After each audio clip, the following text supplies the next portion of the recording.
man of the day, MVP, you heard him. Can use someone like Austin Reeves as that steady backup point guard that can fill in the starting role and that can be like help a contending team. Into free agency this summer, the maximum that the Lakers can offer him is 4 years and $50 million. Finally, a video that has nothing to do with John Morant. I've been reading your comments, I've been reading your requests, and I figured it's time that I brought you an update on the Los Angeles Lakers because they just made a significant decision that without a doubt is going to impact their franchise for the next couple of years. So before we get to the content, make sure you drop a like, subscribe, and turn on our notifications to help the channel grow. And now that we got all that out of the way, do the intro.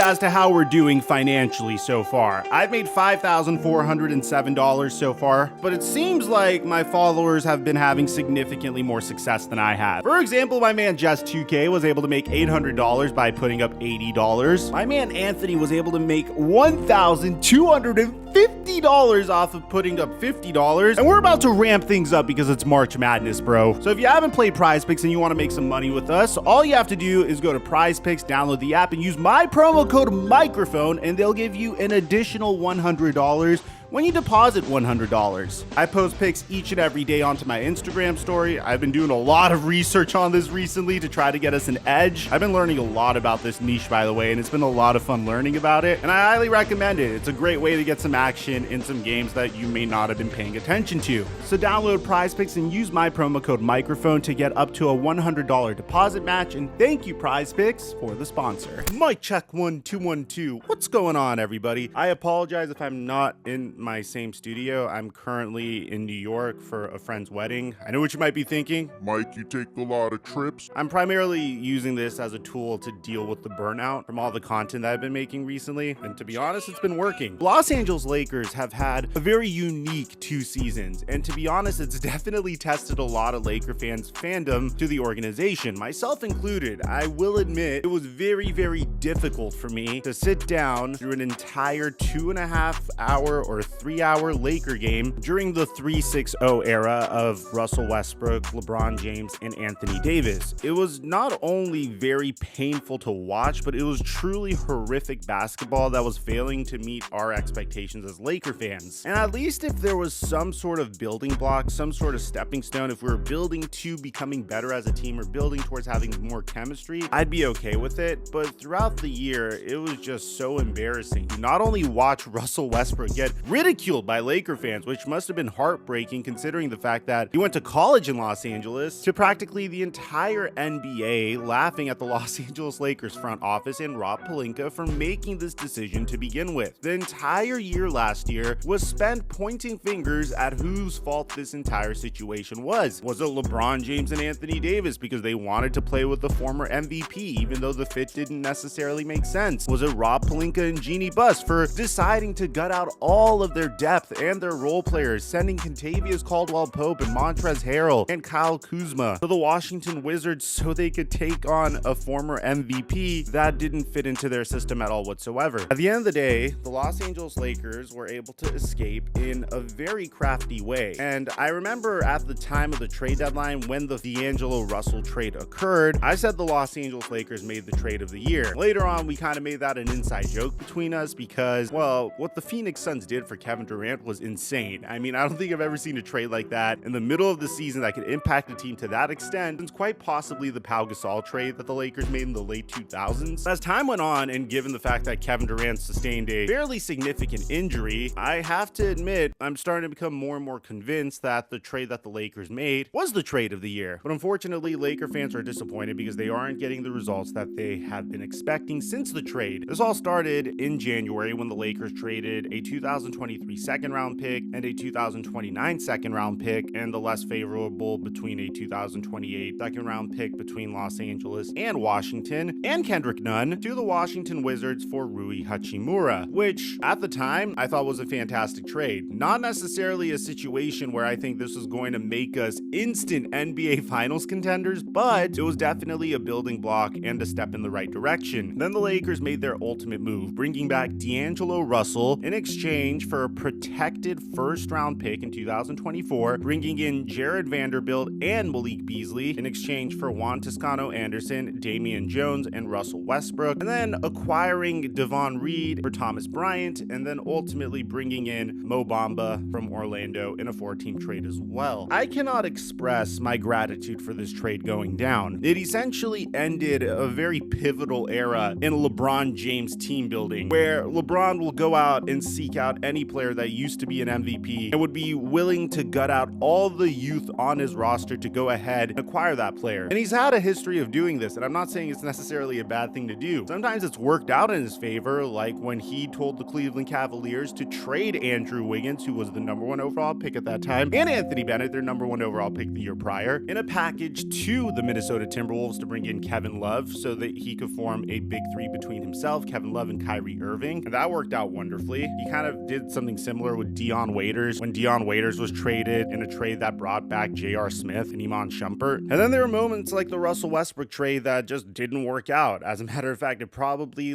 slightly affected LeBron James's legacy as a result of it, because the team was significantly less competitive, and as a result, his likelihood of making it to the NBA Finals was significantly diminished. But it seems like the Lakers have reached a brand new turning point in team construction, and they've made a very crucial decision. Now, this decision may have been obvious to some, but insiders are reporting that this is the direction that they want to go in. For one, the Lakers are completely out on Kyrie Irving. Now, you might be thinking, Mike, this is so irrelevant. Why are you bringing this up? Kyrie Irving is still a free agent in the summer. If things don't go well between him and Luka Doncic and the Dallas Mavericks, who knows? With all due respect to Kyrie Irving, he is one of the most talented players in the NBA. He's also one of the most volatile players in the NBA. I mean, it wouldn't surprise me if the Dallas Mavericks somehow got the 4th seed and they made it to the Western Conference Finals, and then despite all that, Kyrie Irving still opted out. I mean, anything's on the table whenever it comes to talking about Kyrie Irving. But what I think is more significant about this is the fact that the Lakers are out on Kyrie Irving. Gone is the era where the Lakers will pursue 3 star players, or in this case, an additional star player to pair with Anthony Davis and LeBron James, and then decide that we're going to gut out the rest of the roster or fill up the rest of the roster with veteran role players that are on minimum contracts. It's nothing against Kyrie Irving. This just goes against my core basketball team building philosophy. It may have worked in the early 2010s, but I think there's so much talent in today's NBA that the inverse team building philosophy is the way to go if you want to remain competitive. Plus, it's a little bit easier to get behind your team if you're watching these players develop right in front of you. For example, I happen to be a huge D'Angelo Russell fan, and then once he came back to the Lakers, he kind of reinvigorated my love for the franchise, primarily because I had the opportunity to watch D'Angelo Russell in his early years with the Los Angeles Lakers as a rookie, during his rookie season with Kobe Bryant and Byron Scott. I have fond memories of him hitting very important game-winning shots and then pointing at his veins saying that he has ice in his veins. But let's put that all aside for a second. A team that composes of Anthony Davis and LeBron James and Rui Hachimura and D'Angelo Russell and Jared Vanderbilt and Malik Beasley not only has significantly more shooting, but is significantly younger as well. And I think this is the proper team that you would need to build around LeBron James and Anthony Davis moving forward, and I think retaining that talent comes first and foremost. Now, I know what Laker fans might be thinking. Mike, how could you say this? Literally in 11th place right now. We don't have a shot at the playoffs currently if the playoffs were to start today. There's 10 more games. I'm recording this before they face off against the Phoenix Suns, and it's not looking so promising. You have to remember, we are still in the hunt for the playoffs, despite LeBron James being injured. I mean, the fact that we are still fighting to try to have an appearance or a spot in the NBA playoffs, to me, is a miracle. The fact that we're playing basketball that makes sense finally, all of our players fit into our system perfectly and could play off one another perfectly once that chemistry is built, in my opinion, is something I appreciate, primarily because it was very painful to watch us over the past 2 years. And the Lakers are apparently looking at additional help. They're trying to bring in Tristan Thompson and Tony Bradley for workouts. Apparently that's just to do their due diligence. I don't necessarily think that they're going to sign them to their team. team. But to give you an idea, the Lakers'